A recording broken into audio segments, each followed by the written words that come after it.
Harold, let's begin with you, why you made this film. Well, I made the film. I was approached with the offer to make the film by a well-known Canadian producer, Nathalie Barton, who had been contacted by a Canadian fiscal expert, Brigitte Alpin, who'd written a number of books on the imminent collapse of public finances in the Western world, and they asked me if I would be interested in taking on the project. And after I thought about it a bit, I realized that the issue of taxation is actually a lens through which we understand power, who has it, who doesn't, and whether the average person has a hope in hell of getting ahead in life. And once I had that perspective on it, I was happy to take on the project. I want to turn to another clip from your amazing film, The Price We Pay. During a British parliamentary hearing in 2012, Labour MP Chuka Harrison Amuna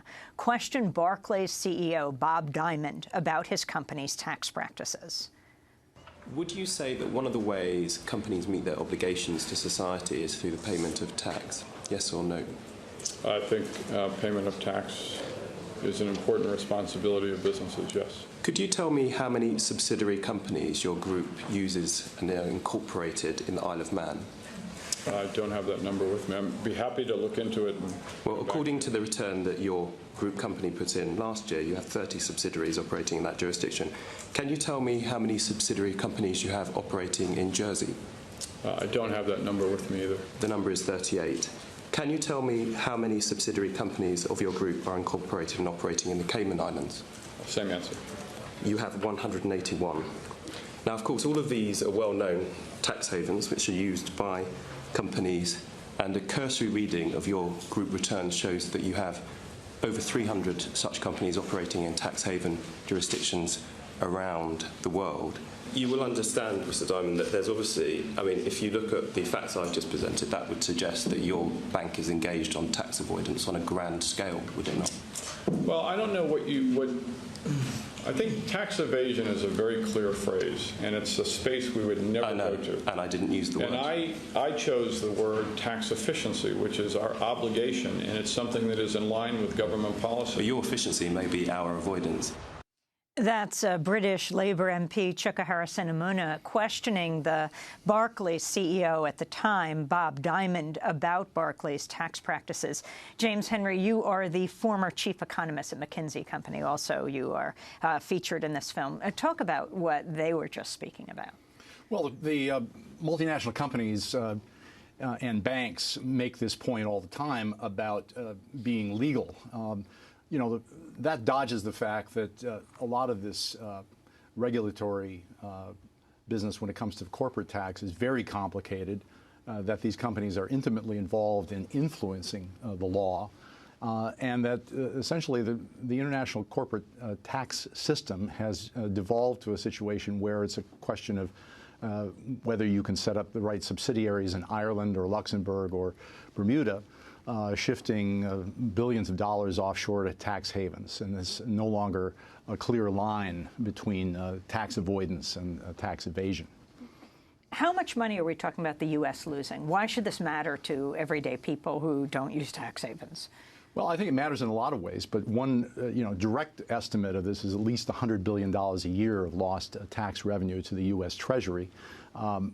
We also, I think, are undermining the stability and the development of many countries around the world by essentially being one of the world's largest tax havens. You know, it's very common for wealthy Mexicans or Argentinians or Brazilians to put their money in New York as opposed to their own countries. And we made it a business not only to solicit this money, but also to conceal it and make sure that it's tax-free when it gets here. I want to turn to another clip from the film The Price We Pay, where this again in Britain, Labour MPs are questioning Amazon's Director of Public Policy, Andrew Cecil. The clip begins with Austin Mitchell questioning Cecil. Then Labour MP Margaret Hodge speaks.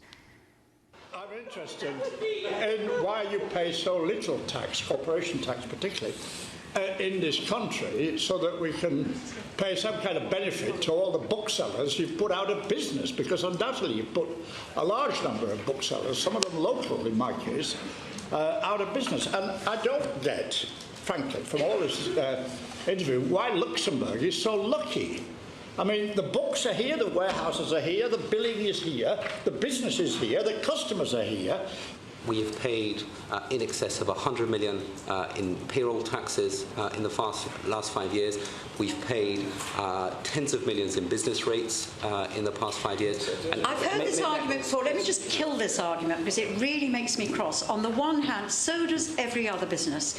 So the community-based bookshop that you're putting out of business also pays business rates, also pays its PAYE, also pays actually probably pays VAT in a way that you don't, and you in the same way, and you're making it uncompetitive. And the other thing is you depend on the services that come out of the tax you pay. So you depend on the ability of your of getting your goods around. So you've got to get the roads in place. You depend on all those things.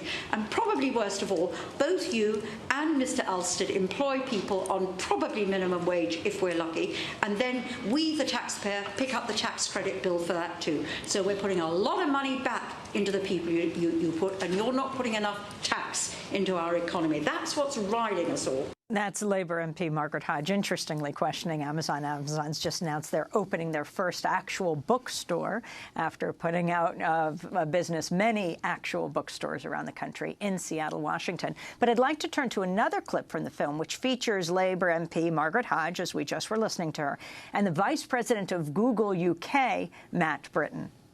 What's different about Google versus the other businesses you've been talking about, we're not selling books and we're not making coffee. Selling advertising space. Well, the services we provide to consumers are based on the computer science. That is what creates the economic value for Google. What does Bermuda create? That is, again, Labour MP Margaret Hodge and Vice President of Google UK, Matt Britton. The significance of these interactions that you put into your film. Well, the significance of the interactions is the culmination of a story with which the film begins. The film begins with the creation of Offshore World, and I'll try to do this very, very quickly. We need a historical context for this. The British Empire collapses after the Second World War. London, which had been the capital of global finance up to that point, needs to find a new way to maintain its position as the capital of global finance. What it begins to do is transform its colonial dependencies, particularly in the Caribbean and other places, into secrecy jurisdictions or tax havens. That begins in the late 50s and 60s. When we get into the 21st century, the high-tech corporations, the major high-tech corporations of the cloud economy, like Google, like Amazon, et cetera, have devised ways for gaming the system so that they are able to put their most valuable assets, the patents and intellectual property, to their technology and book them to tax havens where nothing is going on, with the result that hundreds of millions, and now there's this estimate that over $2 trillion of untaxed U.S. corporate profit is booked offshore. Well, offshore is really a fiction. It's a legal and accounting fiction. The money's actually not there.